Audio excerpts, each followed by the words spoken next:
আসসালামু আলাইকুম নমস্কাৰ অসমৰ প্ৰতিজন নাগৰিকলে প্ৰতিজন বন্ধু বান্ধৱলে যিয়ে মোক এতিয়া এই ভিডিঅ'ত চাই আছে মই কেইবাখনো ষ্টৰী বাংলাত বেংগলীত তাৰ পাছত কিছুমান ব্লগছ মই হিন্দীত আৰু কিছুমান ব্লগছ মই ইংলিছত আৰু দুই চাৰিটা আছামিজত মই পোষ্ট কৰিছিলো কিন্তু আজি মই অসমীয়াত এখন ষ্টৰী আপোনালোকৰ আগত আগবঢ়াই দিবলৈ আহিছো যদি মোৰ ষ্টৰীটো ভাল লাগে তেতিয়াহলে কমেন্ট কৰি জনাব কোনটো ল্যাঙ্গুৱেজত মোক মানে আপোনালোকে ভাল পায় এই কথাটো আপোনালোকে কমেন্টৰ জৰিয়তে মোক জনাব তো লেটস ষ্টাৰ্ট দা ষ্টৰী এবাৰ এটা পাৰ চৰাই আৰু এটা চিলনীৰ মাজত বন্ধুত্ব হৈছিল বন্ধুত্বটো হয় সিহঁতৰ দেখাত খুবেই ষ্ট্ৰং আছিল কিন্তু ভিতৰৰ ফালৰ পৰা এজনে আনজনক কেনেকৈ মানে এট্ৰেক্ট কৰিব তেনেকুৱা ধৰণৰ এটা মনোভাৱ আছিল বিশেষকৈ এই মনোভাৱটো চিলনীৰ মনতহে বেছিকৈ আছিল তো এদিন কি কৰিলে চিলনী আৰু পাৰ চৰাই দুটা এক হ'ল এক হৈ পেলাই সিহঁত দুটা এটা কম্পিটিশন কৰিলে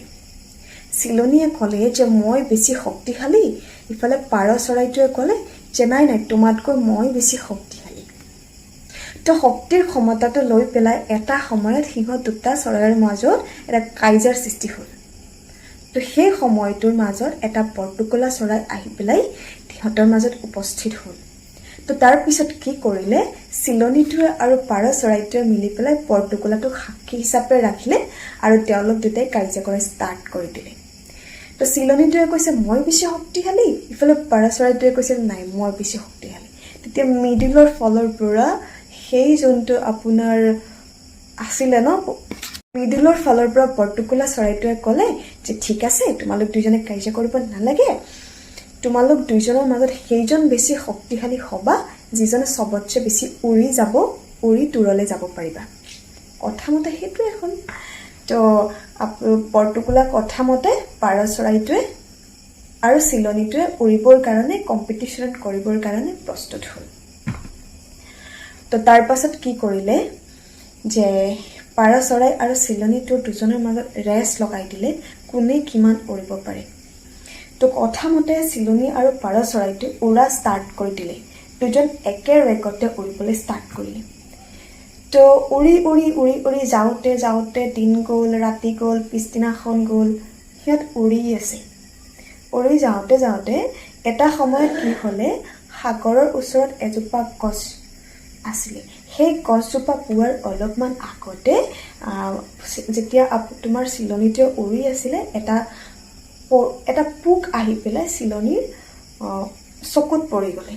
এটা চকুত পোক পৰি যোৱাৰ লগে লগে সি কি কৰিলে এতিয়া যিহেতু সি বহুত দূৰ উৰি পেলাই আহিছে সি ইফালেও বৰ ক্লান্ত আছিলে সি কি কৰিলে তাৰ উৰাটো ষ্টপ কৰি পেলাই সি মাটিত পৰি দিলে আৰু পাৰ চৰাইটো উৰি গৈ সেই যোনটো গছজোপা আছিলে এই গছজোপা পাৰ হৈ চিলনীটোৰ আগত গুচি গ'ল তো সম্পূৰ্ণ কাহিনীটোৱে এই পৰ্তুকলা চৰাইটোৱে চাই আছিলে তো তাৰ পাছত যেতিয়া চিলনীয়ে যে সি নিজে যে তলত পৰি গ'ল সেই কথাটো চিলনীয়ে গম নাপায় তো এটা সময় যেতিয়া তাৰ চকুৰ পৰা পোকটো আঁতৰি যোৱাৰ পাছত সি দেখিলে যে নাই মইতো হাৰি গৈছোঁ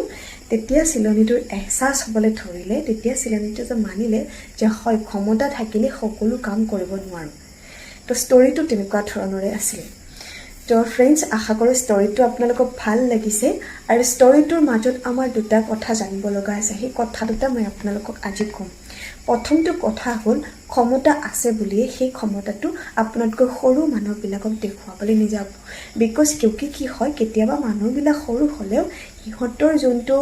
গুণটো বহুত ওপৰৰ হয় গতিকে কোনো মানুহক বা কোনো বস্তুক আমি সৰু হিচাপে চকুৰে চাব নালাগে প্ৰত্যেককে আমি সমানভাৱে চাই লৈ কিনে আগুৱাই যাব লাগে তো এইটোৱে আছিলে আজি মোৰ ষ্টৰীৰ মূল থিম আশা কৰোঁ আপোনাক ভাল লাগিছে যদি ভাল লাগিছে মোৰ চেনেলটো পেজটো ফলো কৰি দিব আৰু পাৰিলে শ্বেয়াৰ কৰি দিব ধন্যবাদ জয় আই অসম